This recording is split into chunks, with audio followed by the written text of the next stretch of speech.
Hello everyone, welcome back to my channel. Today's video is going to be my flawless but natural foundation routine. And this is all about letting our natural skin shine through, evening out our skin tone, but still giving coverage to the areas that we feel we need it. So in this video, I'm also going to take you through the steps I do to prep my skin for foundation. And then I'm also going to take you through what I do with my foundation routine as well. So I hope you guys enjoy this video and please keep watching. Okay, so my skin is just how it is when I woke up this morning. I haven't done anything to it yet because I wanted to show you guys the skincare prep that I do before I apply my foundation. Prepping your skin for your makeup is probably one of the most important things that you can do to make sure that your foundation applies really nicely and stays on all day. And if you don't take the extra steps in the morning to prep your skin, any imperfections or anything texture is going to show throughout the day, and no matter what you do with your foundation, it's still going to show through. So one of the biggest things for me, I've got quite clear skin, I'm quite lucky. My pores are having a bit of a hissy fit at the moment, kind of around this area in particular, but also on my forehead and on my chin. I'm not used to that, I don't really get enlarged pores. But other than that, I'm quite lucky. I don't tend to get spots or anything like that. I've got a bit of redness in my cheeks, but it's nothing too dramatic. The biggest thing for me that I really hate when I'm applying foundation is texture, particularly on my nose. It just feels all kind of like lumpy and bumpy and it's not smooth, and you can tell when you put your foundation on, it just does not go on as flawlessly as I would like. I don't know if you can tell on camera, you probably can't see the texture too much, but my cheeks are quite dry, my skin looks quite dull. My forehead has got a little bit of texture, not too bad, but on my forehead in particular, I can feel the residue from the cream that I applied last night that's obviously still on my skin and hasn't sunk in, it's just kind of settled on top. And so obviously what you want to do before you apply your foundation is to kind of create like a blank canvas and a clean slate, and you do that by cleaning your face. Personally, I don't think that using micellar water or a face wipe is enough because, like I say, texture is a really big thing for me. I like to remove all of that horrible texture, particularly from around my nose, and I find that just using a cotton pad or a wipe doesn't get rid of this. So I like to wash my face in the morning as often as I can. Obviously sometimes I'm going to have lazy mornings where I literally get up, wipe it with a wipe and kind of off I go. I don't mind so much, but whenever I get the chance I do like to wash my face properly with a cleanser. And my favourite cleanser is the Lizzo Cleanse and Polish. I've used this for years. My mum got this for me when I was, I think, maybe around 14. I can't remember the exact age. But then I did have problem skin. I had a lot of, not necessarily acne, but you know, kind of like teenage spots, a lot of texture. I had oily skin then. I've got dry skin now, but it's very oily then. I use kind of like, what did I use? Like Neutrogena and Clearasil. And you know that kind of like teenage skincare range that says like, you know, clean up spots, acne, blackheads, all that kind of thing. And nothing in that range worked for me. So my mum got me this. So this is the Hot Cloth Cleanser, naturally active ingredients, rosemary, chamomile, cocoa butter and eucalyptus essential oil. It cleanses and gently exfoliates for smoother, clearer skin, which is exactly what we want. Because I do have dry skin, this has got a creamy texture, which is really good. It moisturizes as well. It's not too harsh, but it does get rid of all that texture, especially when you use it with a muslin cloth or like any kind of face cloth. So I'm going to go ahead and cleanse my face with this bad boy. Obviously when I come back I will be able to feel the difference. Hopefully on camera you'll be able to see some difference. It might look a bit smoother and a bit more vibrant. We shall see. Okay, so I've just cleansed my face. Obviously my cheeks are a little bit more red now because I've been kind of like rubbing out my face. But overall the texture is a lot smoother around my nose. I can feel that I've got no little like lumpy bumpy bits from all the kind of like stuff that's got into my pores overnight and leftover cream. So all that's gone. I've got a nice clean face. So next step, I'm going to go in with a moisturizer. The moisturizer that I use, and I'm sure for any of you guys who watch my videos, you'll know that this is my like tried and tested favourite moisturizer. I use it all the time. It is my kind of like generic skincare moisturizer. It's not specific for face. It's the Nivea Soft. It is for face, body and hands. So it's just a general moisturizer, but it works really great. Nivea is just a great skincare brand for my skin. It works really well. It's nice and hydrating. Like I say, I've got dry skin. This is a medium to like thick consistency cream. So maybe if you've got oilier skin, obviously I would recommend an oil-free moisturizer. But I think that moisturising your skin is really important.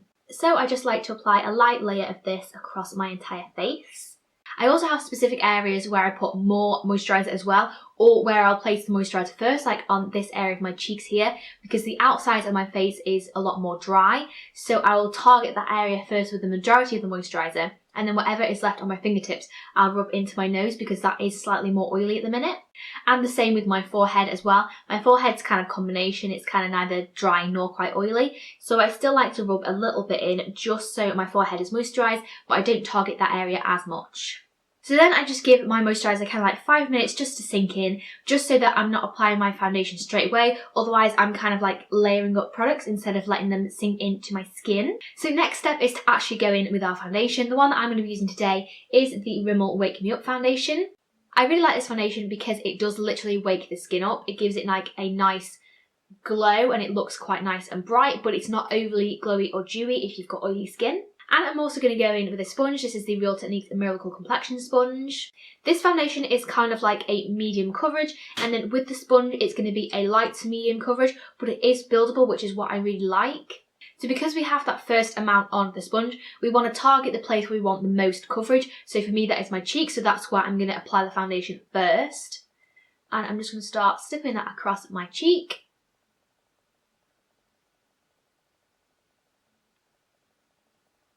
And then as we get less product on the sponge, I'm going to start to blend that out into the centre of my face. Okay, so I've done this half of my face. As you can see, there's not like a dramatic difference. This side has just covered up the redness and even out my skin tone a little bit more. So I'm going to go ahead and do the same on the other cheek and on my forehead as well.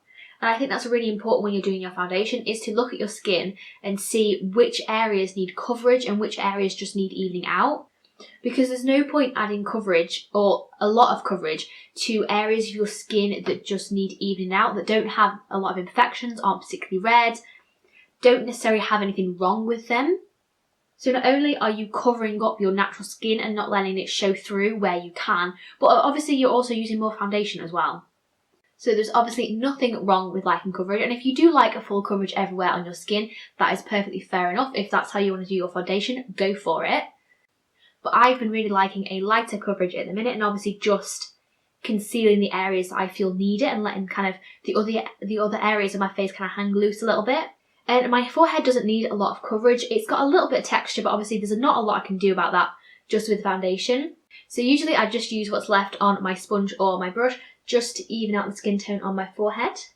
And the same with my nose as well. I don't take like a lot of foundation and apply it straight to my nose. I'll use what's left from like my cheeks or my forehead. Even though I do have quite a red nose, which I would like to cover up, my nose doesn't take foundation particularly well, so I do like to have as light a coverage as possible on there, and then I'll build up any extra coverage with powder.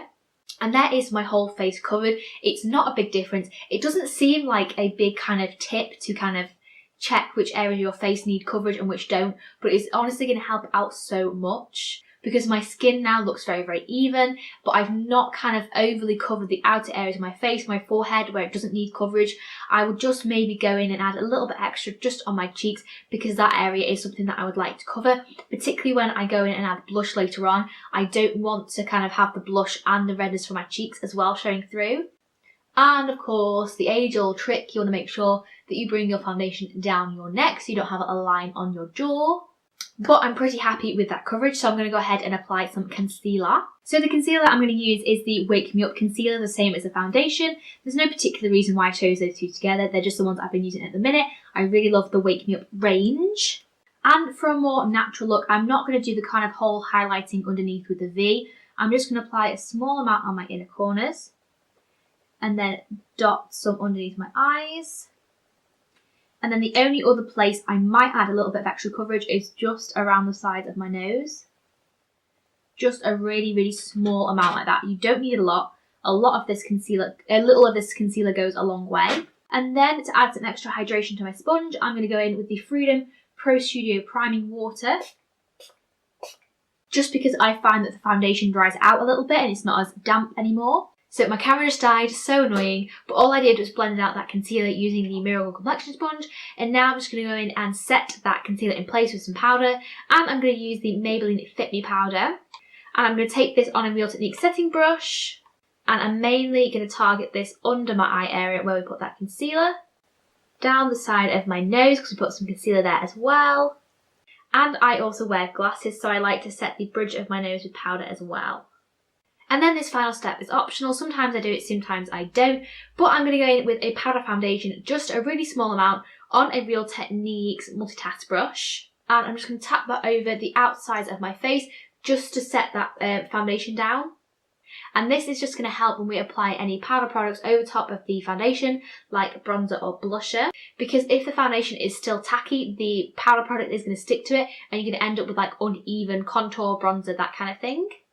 So just a really, really light dusting of this. And there we have it. That is my natural flawless foundation routine.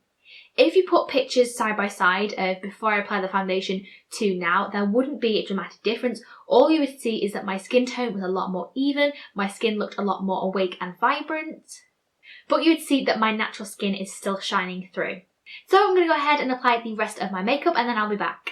So I'm back with the rest of my makeup on, and all the steps that I took to prepare my skin and everything that I did while I was applying my foundation meant that all of my other makeup applied really nicely on top. I actually really like this eye look that I did. I just threw it on using the Morphe 35N palette, so I might do a tutorial on this look because I think it's really super pretty. But anyway, I hope you guys enjoyed this video. If you did, please give it a big thumbs up. It really helps me out. And of course, please subscribe to my channel as well if you aren't already to see more videos from me. And I'll see you guys in my next video. Bye guys.